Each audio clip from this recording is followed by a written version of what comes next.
Can you imagine a cactus needling your skin every time you try to get dressed? Have you ever sat in a room before and just been smothered by loud voices, shouting, and constant noise? Have you ever tried to sit in that room before and just felt like screaming at everyone to be quiet? And have you ever felt so agitated by something that the need to scream or cry is all you can think about? For an ASD with SPD individual, they are subjected to these situations as a part of their everyday life, as their ability to self-regulate and adjust to those experiences are impacted, which is unlike neurotypical people who may only experience this once in a while. A sensory processing disorder affects the way in which the brain processes information through each of the senses. Whether the person is affected through being underwhelmed by certain senses, which creates a need for sensory seeking, or the opposite, where they become overwhelmed by certain senses, which can lead to sensory overloads. Autism Spectrum Disorder is a developmental and behavioural disorder which affects the way a person socialises, communicates, and experiences the world around them. It is common for people with ASD to have a sensory processing disorder. However, a person can have a sensory processing disorder but not have ASD. This talk will focus on answering the question, in what ways does a sensory processing disorder affect the well-being of an ASD student at school? This was done through various primary sources such as interviews with psychologists, occupational therapists, ESOs, a survey on the knowledge and understanding of educators regarding ASD with SPD students, and also through the observation of my younger sister who also has ASD with SPD. Further research was conducted using secondary sources such as analysing books written by authoritative authors and highly reliable online websites. ASD with SPD students are most often perceived by other students as the ASD student being naughty, misbehaved, annoying, or weird due to certain behaviours such as meltdowns, trying to run out of class, yelling out, which are exhibited by an ASD with SPD student when experiencing a sensory overload. This perception then causes students to avoid, distance, or ignore their ASD child, which then reduces the chance of any friendship forming, and instead increases the chances of bullying and social isolation. This heavily impacts their social and emotional well-being, as behaviours perceived as weird can often become target points for those students who feel the need to bully and hurt the ASD child, simply because of their difficulties. Before I jump into my next point, let me explain monoprocessing. Monoprocessing is when a person consciously focuses on one sensory channel. This could be sight, sound, touch, taste, and loses awareness of other sensory channels. Now, social and emotional well-being at school are impacted, as ASD with SPD will affect already formed friendships for the ASD child, as communication and respect is key for maintaining friendships. However, a child that may be monoprocessing or a sensory input has caused an unwanted distraction. A friend's voice may not be heard, and they may believe the ASD child is ignoring or disrespecting them, when in fact they're not, but they're simply just trying to understand and process the world around them using the only way they know how. Unfortunately, when this occurs, it inevitably affects any sort of friendship. Another example is if the ASD child is far too overwhelmed and cannot cope with the amount of sensory input they're receiving, they may become unresponsive or react in a way that may be perceived as offensive, mean, or annoying by the friend. This will then cause issues in a friendship, as there is a lack of understanding and misinterpretation of behaviour from the friend's perspective, as they most likely do not understand how the ASD child is feeling. Therefore, it can be extremely difficult for an ASD with SPD student of any age to maintain a friendship at school. During my research, I chose to conduct a survey, as I was eager to receive first-hand responses from teachers and educators regarding ASD with SPD students. There were some results that really surprised me and exceeded some of my own personal expectations, in a good way, which I'll get to in a minute. But, as always, there were some results that I did expect to receive. An ASD with SPD students' well-being at school will most likely be affected by the type of relationship they have with their teacher.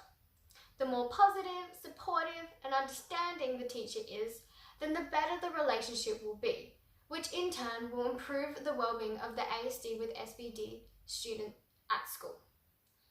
The more professional development and experience a teacher has within the field of ASD and SPD, then the less stressful and more manageable lessons will be for the teacher, the ASD with SPD student, and the rest of the students in the class.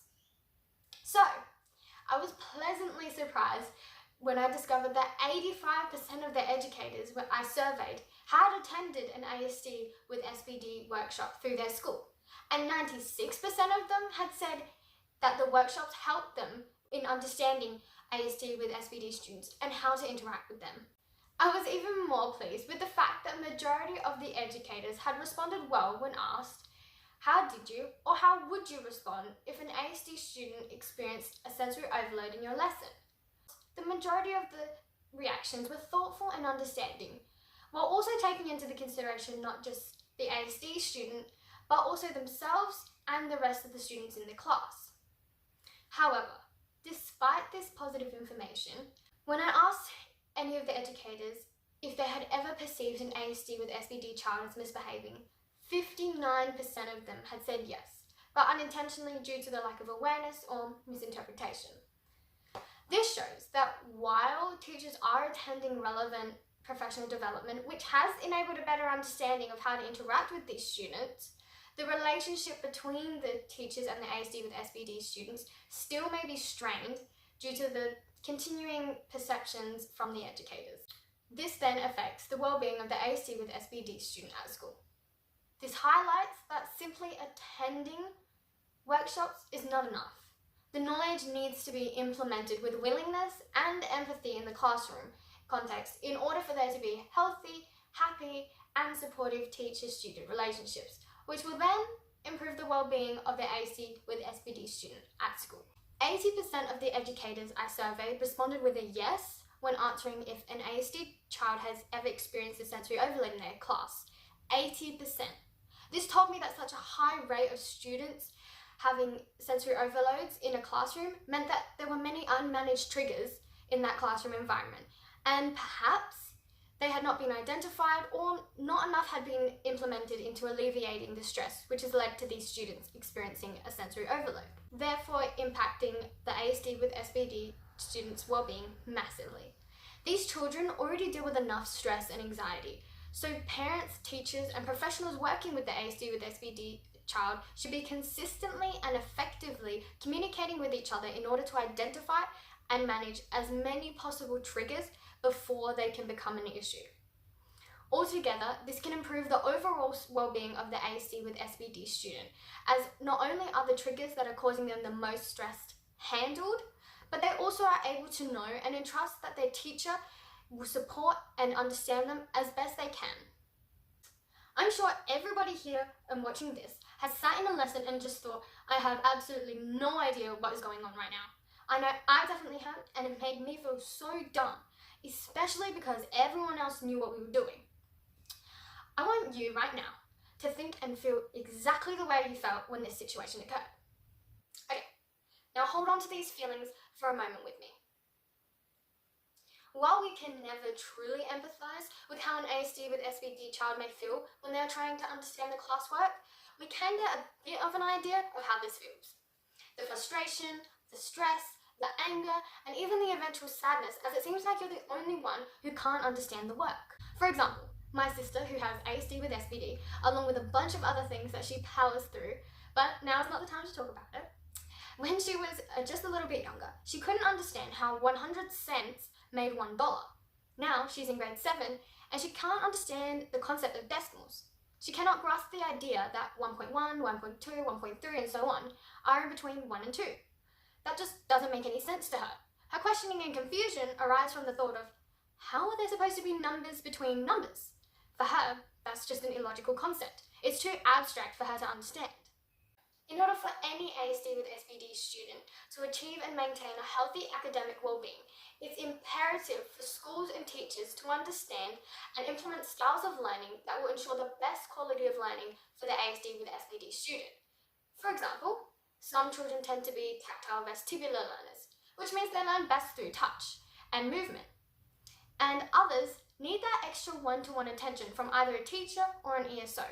Accommodating to these styles of learning could be incorporating more hands-on activities where the child is able to experience the learning rather than having it being told or read to them. Enabling one-to-one attention from an ESO would not only guide the ASD child back on task if they've become distracted by sensory seeking or sensory release, but the ESOs are also able to explain the confusing concepts, become a liaison between the teacher and the student to enable better understanding, and just give that little bit of extra support to the child, which will alleviate some of the stress placed upon them. If such accommodations are not made, then there is the possibility that the ASD student will experience a sensory overload, as there is far too much information being thrown at them, especially if they're struggling to understand the concept or the work. This not only affects their academic well-being, but also their emotional well-being. If these students aren't achieving grades that make them feel good, even when they're trying their best, not only does it impact both school reports and general academic achievement, but it can also make them feel inadequate amongst their peers and negatively impact their learning motivation and focus. To conclude my extremely long talk, there are many ways a sensory processing disorder will affect the well-being of an ASD student at school. SPD affects the ASD child's ability to form and maintain friendships. It increases the chance of bullying. It affects the type of relationship they have with their teacher. It causes sensory triggers in the classroom. And SPD also requires the implementation of beneficial learning styles. So, I want to leave you with this final thought. The next time you come across an ASD with SPD student, try and remember all these struggles I've mentioned that these students have to face. And I want you to try and put yourself in their shoes before assuming anything about their behaviour or them in general. Because these kids have it tough. Really, really tough. But just that little bit more understanding and support can make a world's difference for them.